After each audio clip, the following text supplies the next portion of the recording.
a passé la presse avec son petit scanner toute la nuit et il a remarqué quoi? Bonjour. Eh bien, bonjour William, bonjour à tous. Pour savoir ce qui fait la une ce matin et qui devrait donc nous occuper de manière crescendo tout au long de la journée et jusqu'aux heures les plus avancées de la nuit prochaine. Pas besoin de regarder au fond de votre tasse de petit déjeuner et de lire dans le marc de café. L'affaire du jour, c'est bien sûr le débat télévisé de la présidentielle. C'est ce soir, ça va durer 3 heures. Et parce qu'on ne peut organiser ce genre de sauterie sans qu'il y ait polémique, il sera sans doute question en préambule sur nos ondes et nos antennes de l'absence de 6 des 11 candidats retenus pour concourir au premier tour de l'élection. Alors 6 sur 11 pour Jean-Marc Chevauché dans le Courrier Picard. Ça ne pose peut-être pas un problème au Conseil d'État, mais ça en pose un à l'égalité de traitement. De son côté, Pierre Fréhel, du Républicain Lorrain, estime que les petits candidats n'ont pas tort de crier au scandale, même si dans Sud-Ouest, eh bien Bruno Dive estime que l'inflation des candidats ne peut déboucher que sur de mauvaises solutions. D'autant que pour mettre tout le monde d'accord en termes d'organisation, dans ces conditions, il faut quand même se lever tôt. Vous lirez ce matin dans le Figaro le détail croustillant des tractations entre les représentants des différents candidats. Sur le plateau ce soir, des pupitres opaques seront disposés en cercle. Et cette disposition est censée favoriser les échanges.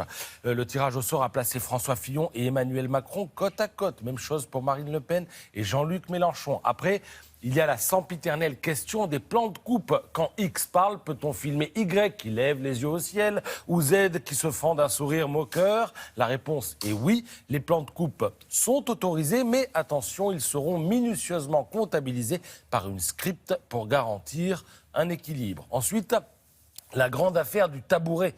Marine Le Pen souhaitait qu'il y ait un tabouret disposé derrière le pupitre. 3 heures debout, c'est sûr, c'est quand même du sport. Elle a donc obtenu son tabouret. Est-ce que les autres auront le même tabouret? Ils auront le tabouret également. Après, s'ils ne veulent pas s'en servir, ils ne s'en servent pas. C'est comme ici. Voilà. Pareil.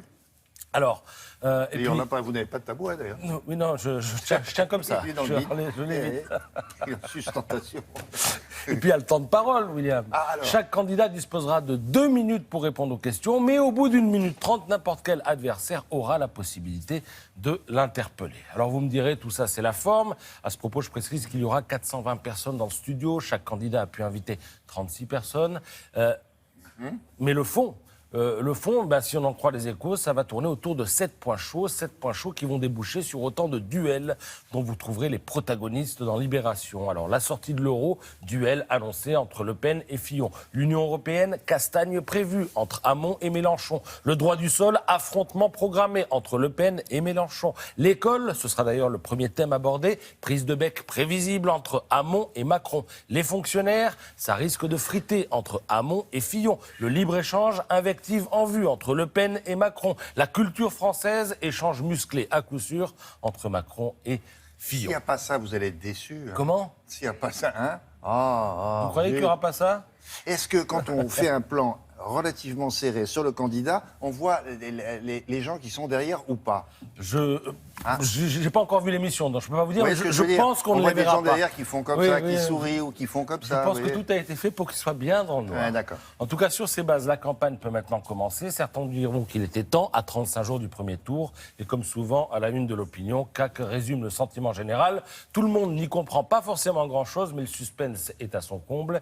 Et l'une des inconnues les plus marquantes de cette élection, ce n'est pas le score de tel ou tel candidat, ce n'est pas la paire qui sera présente ou absente au second tour, mais la participation. Le sondage du jour nous donne 32% d'abstention au premier tour. 32, ce serait un record, autant qu'une pitoyable nouvelle pour notre démocratie. Ouais.